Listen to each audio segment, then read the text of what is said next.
hard to imagine tomorrow when today looks like a mountain. And you're standing at the foot in bare feet and being told to climb.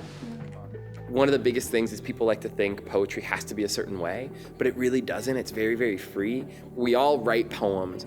To explain to you that sometimes people hurt people just to hurt people.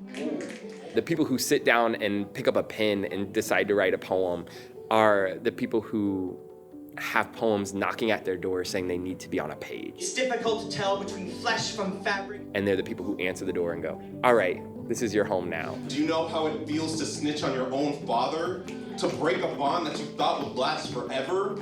But all of us have the poems, we're all feeling them, and that's why we feel poetry when we hear it and when we read it.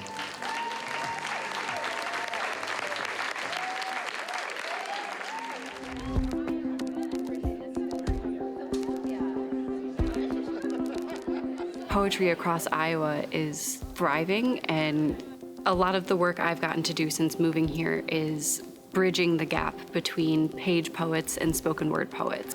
And when I say page poet, I mean it's written for the page, for a book.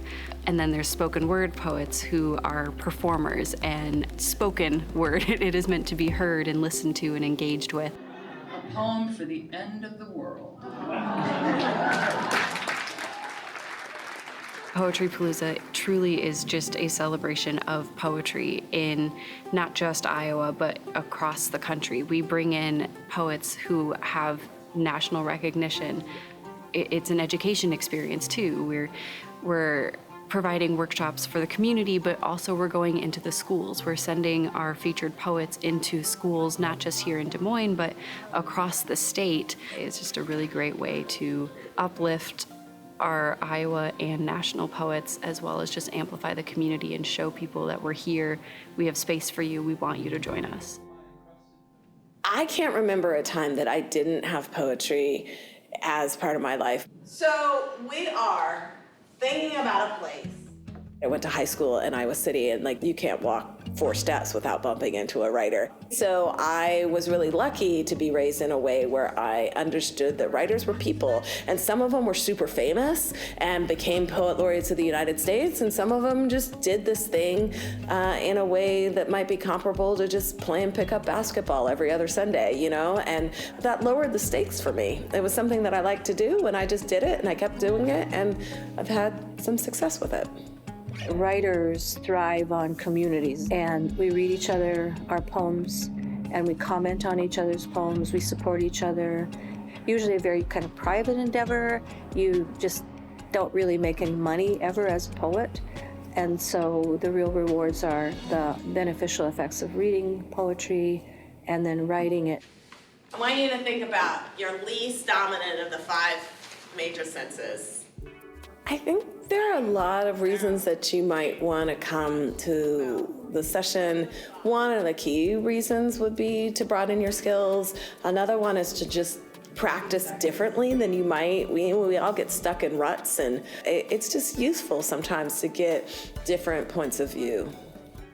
We get a good mix of, I would say, 30 and 40-year-olds, and then we also get a good mix of 50, 60, 70-year-olds. But we also, with the education piece, we get so many awesome high school students involved. So we are out at Jester Park, and we're doing a program for high school students on poetry and mostly texture in creative writing. So thinking about how you create language in order to make people feel something and have kind of a mood. So they're out right now looking around, getting ideas, and they're going to be writing an original poem here in short order. Now trees and frogs creak and scream. I'm scared. Go. I ache for her dignity to decay. Grade school kids are incredibly spontaneous and imaginative. It's almost like we have it, we're born with it. Then there just comes this kind of unlearning that happens where we get tamped down and told, no, don't say that, or that's not the right way, and people get more and more self-conscious about language.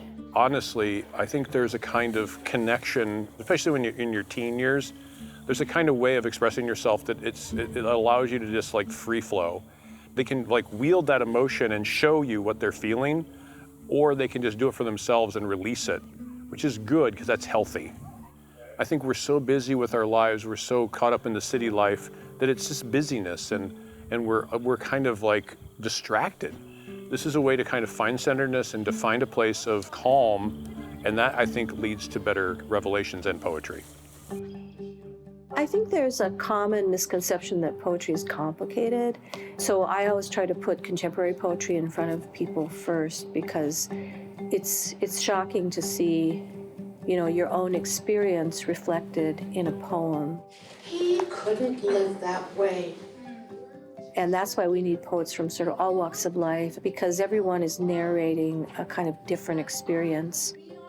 Events like this where we get to come together as both poets and then as people who are like just interested, like, what is this?